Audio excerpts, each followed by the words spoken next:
کہ آپ نے اس مجلس کو کیوں سجایا ہے؟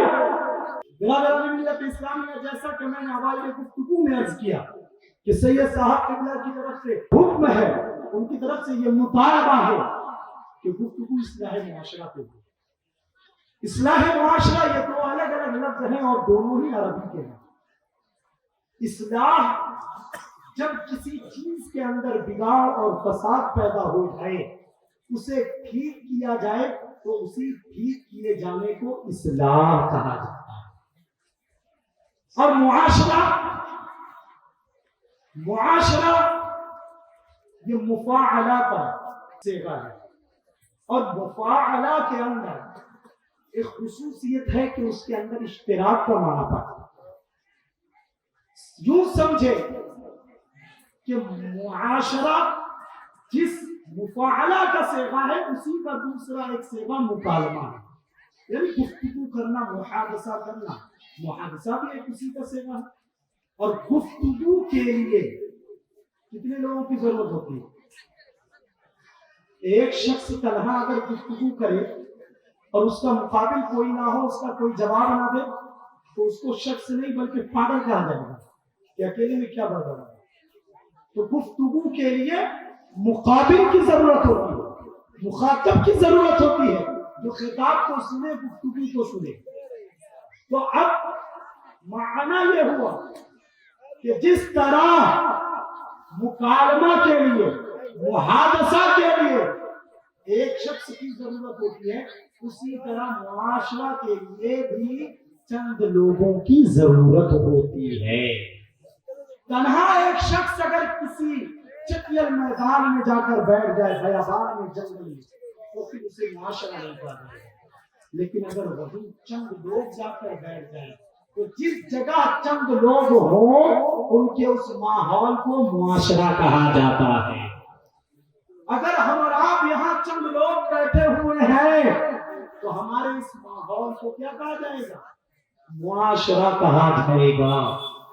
اب اصلاح معاشرہ کا معنی، مطلب، مفہوم یہ ہوا کہ جہاں چند لوگ رہتے ہو، جہاں چند لوگ اکٹھا اپنی زندگی گزر بسر کرتے ہو، اور ان کے اس ماحول میں اگر کوئی بگاڑ پیدا ہو جائے، کوئی فساد پیدا ہو جائے، کوئی گناہ کا کام ہونے لگے، تو ان گناہ کے کام سے لوگوں کو بچانے کے لیے جو اقدامات اٹھائے جائیں گے، اس اقدامات کو اصلاح معاشرہ کہا جائے گا، اسی کو اصلاح معاشرہ کہا جائے گا۔ لہذا آج کی جو گفتگو ہے اصلاح معاشرہ کی، وہ یہ ہے کہ ہمارے ماحول میں، ہمارے اندر جو خرابیاں ہے، جو بگاڑ ہے، جو فتنہ ہے، جو فساد ہے، ان سب کو ٹھیک ہے، اور اسی کا مطلب اصلاح معاشرہ ہے۔ اور یہ قرآن کا ایک بنیادی مقصد میں سے ایک مقصد ہے۔ یہاں قرآن کے بہت سے مقاصد ہیں، وہیں انہی مقاصد میں سے ایک مقصد اصلاح معاشرہ ہے۔ اللہ کا قرآن کہتا ہے الف لام را کتاب انزلناہ الیک لتخرج الناس من الظلمات الی النور۔ اے محبوب، یہ ایک کتاب ہے، یہ ایک کتاب ہے۔ کون سی کتاب ہے؟ آپ بولیے محبتوں سے، کون سی کتاب ہے؟ قرآن۔ الحمدللہ، یہ ایک کتاب ہے کہ ہم نے تمہاری طرف سے بھیجا، ہم نے تمہاری طرف سے بھیجا۔